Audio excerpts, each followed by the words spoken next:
cho nào giờ mù ra số người mà ta đúng đi là nào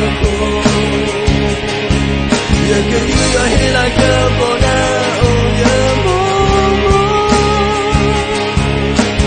đã cha em cái ôm gỡ xuống là thòng để suy khi là phố gặp vợ họ lỡ cha mẹ cha cho rồi sao trở nên đã lỡ cha từng đi ở rồi để tu sa nên ta nỡ mà lao ý sẽ trở qua lời ba sa nỡ hết cha mưa là phê là phật lên lòng ta qua sinh hoạt qua qua nhà lớp phật ta riba lene ta eka di pola ye kisi betra chona oh ya mo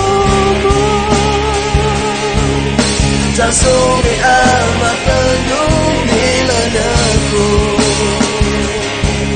ye ke you yo hi la ga bona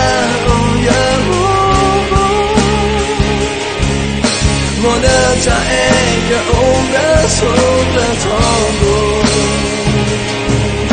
để suy khi làm phố gặp vợ họ có đó về nhà để suy khi làm phố gặp vợ họ có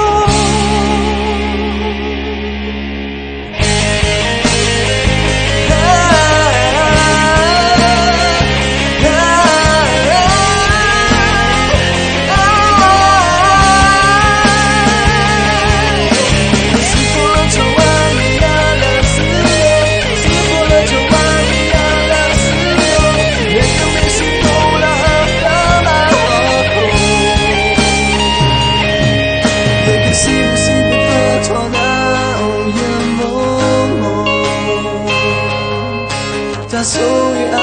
mà ta lưu nên là nako giờ kia yêu hay là cơ bỏ na oh yeah